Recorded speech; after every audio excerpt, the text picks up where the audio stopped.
జననీ జన్మభూమిచ్చ స్వర్గాదపి గరీయసి. కన్న తల్లి కన్నా మాతృభూమి చాలా గొప్పది అని చెప్పిన శ్రీరామచంద్రుని యొక్క వాక్యాలని మనం గుర్తు చేసుకుంటూ అందరికీ కూడా భారత స్వాతంత్ర్య దినోత్సవ శుభాకాంక్షలు తెలియజేస్తా ఉన్నాను.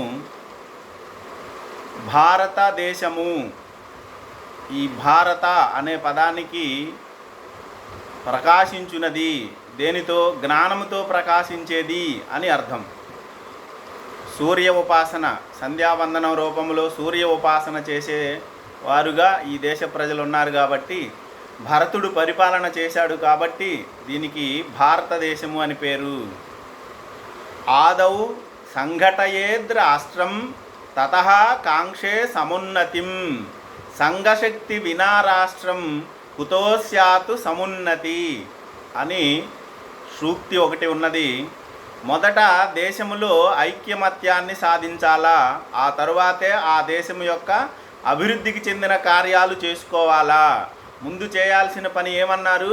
ప్రజలలో ఏకత్వాన్ని సంపాదించడం, ఐక్యమత్యాన్ని తీసుకురావడం అనేది ప్రధానమైన అంశము.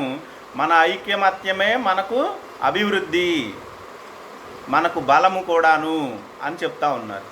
ధనధాన్య సుసంపన్నం స్వర్ణరత్నాది సంభవం సుసంహితం వినా రాష్ట్రం నహిష్యాతు శూన్య వైభవం అని మరొక సూక్తి.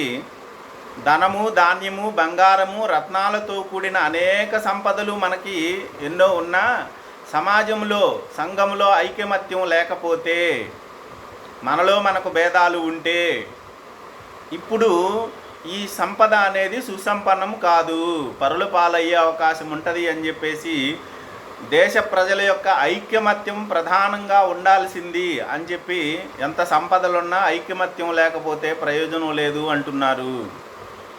దేశరక్ష సమం పుణ్యం, దేశరక్ష సమం వ్రతం, దేశరక్ష సమం యోగం, దృష్టో నైవచ నైవచ అని మరొక సూక్తి.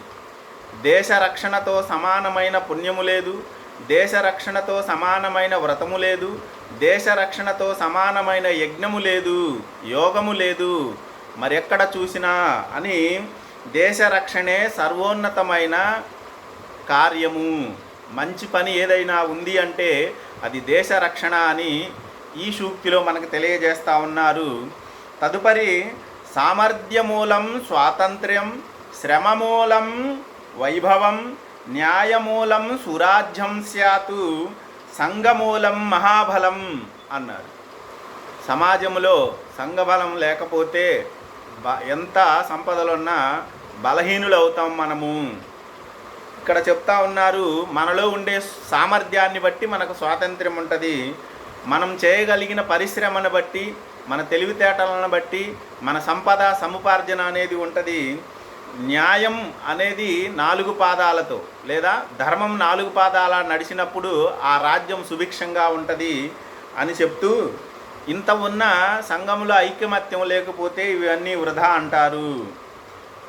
గొప్ప బలము సంఘశక్తి వల్లే వస్తుంది అని చెప్పేసి ఈ సూక్తిలో చెప్పారు.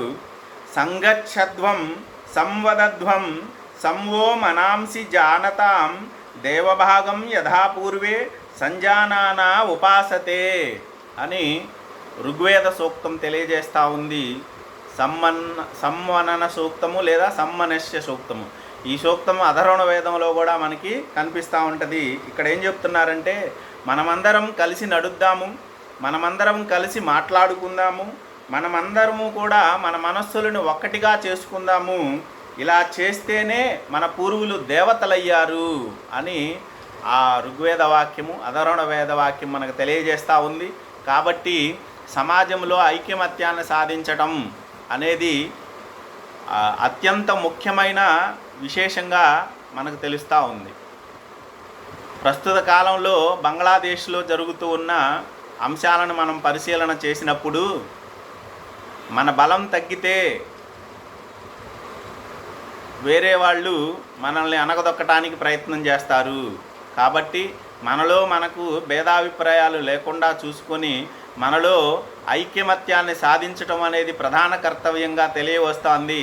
అందరికీ కూడా ఈ విషయాన్ని తెలియజేస్తూ మరొక్కసారి భారత స్వాతంత్ర దినోత్సవ శుభాకాంక్షలు అందరికీ కూడా. అందరికీ ఆ దేవదేవుని ఆశీస్సులు. స్వస్తి. ఓం నమస్తే.